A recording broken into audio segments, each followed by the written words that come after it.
welcome back to my film and TV channel. You're all staying safe and well. We're off to Sky today for a Sky original and a family comedy film. I like good family comedy films. Is this one? Well, we'll talk about it anyway.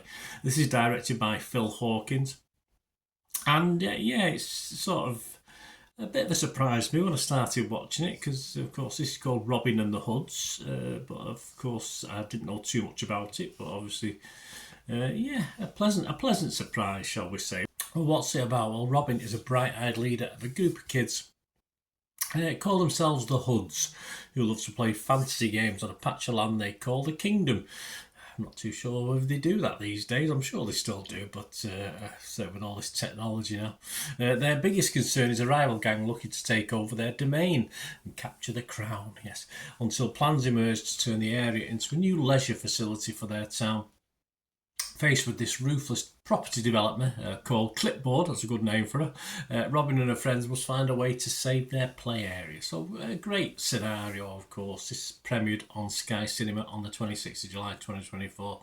I'm recording this on the 6th of August 2024. So all comments was at that time. Right, we'll have a quick look at who's in this and what I think of it and what other people are thinking of it in a moment. Please, if you are new to the channel, push that subscribe button, push the bell notifications.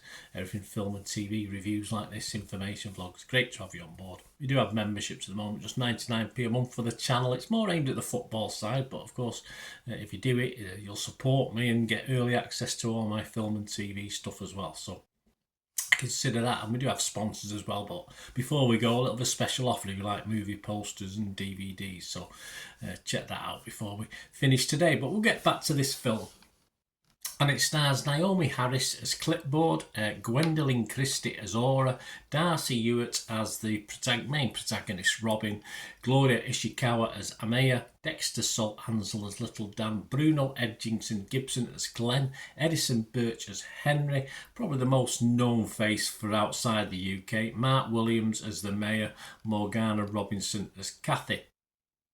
So my thoughts, I mean, as you'd expect with the young cast element of this, good and bad, and everything in between in the inexperienced acting talent of that age. So I'm not going to have too much of a downer on some of the poor acting, but it's to be expected, I suppose. Although similar American films, would they be of a slightly better standard? I probably think so. The more experienced adult actors, of course, are generally well recognised faces, popular faces in the UK, and of course one or two, as I said, to a wider audience. Great production values in this. The visuals are excellent. A little bit of money spent on this, you can tell. It's not done particularly on the cheap like some of these perhaps British family films of days gone by have been. And I do like the mix as well of old and new, of course, with the story set in current time, but obviously harking back to Robin Hood days with the visuals and the kids' imaginations, which sort of works very, very well actually in this film. And this is how I, of course, as I say, I don't know about the kids these days, but my friends used to imagine these worlds.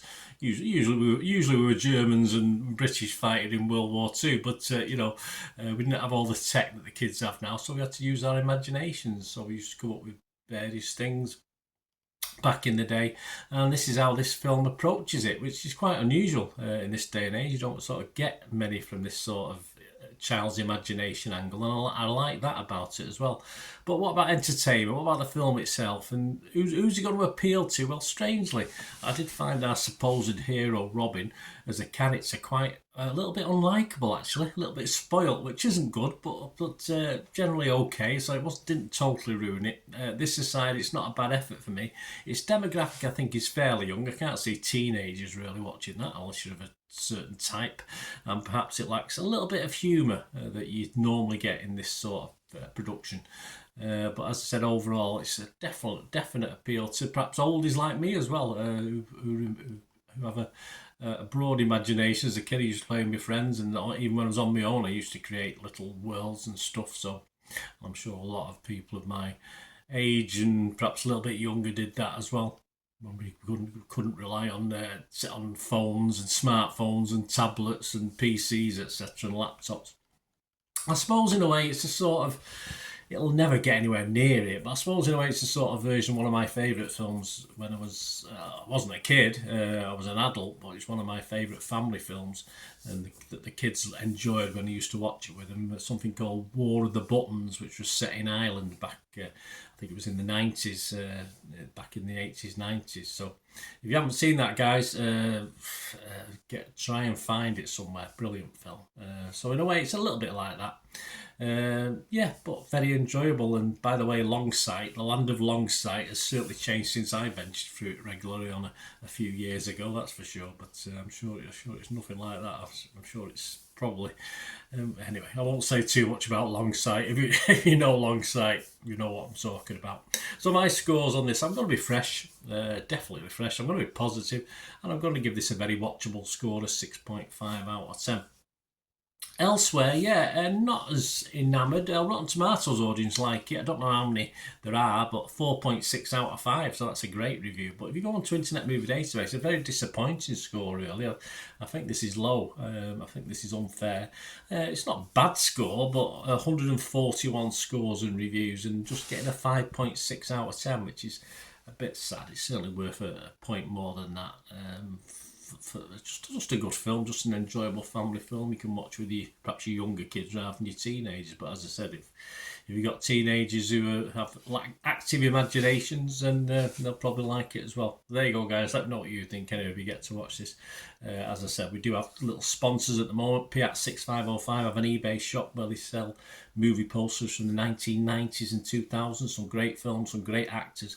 So have a look. And for every poster they've got listed, they've got stuff they haven't listed yet. So if you are interested and like your posters, if you've got a film from that era, just message them as well. They can tell you whether they've got it and sort that out for you. So get in touch with them. You can follow the description, a little link in the description below, copy and paste it, and you go straight to their shop. They have some rare DVDs as well for sale. So have a look at that, guys. Make great gifts. Treat yourself or treat your friends, and always good for, of course, buying a frame and sticking a frame round and giving us something a little bit different on the gift side. So if you like your movies from the 90s and 2000s, check the shop out. That'd be absolutely fantastic. Give them your support as they support the channel. And thanks for that. If you're interested yourself in supporting us away from the memberships, just get in touch through any of the socials that I've put up on screen there, and it'd be great to have a chat about that, and especially have a chat about this film. Let me know what you thought, or anything to do with film and TV.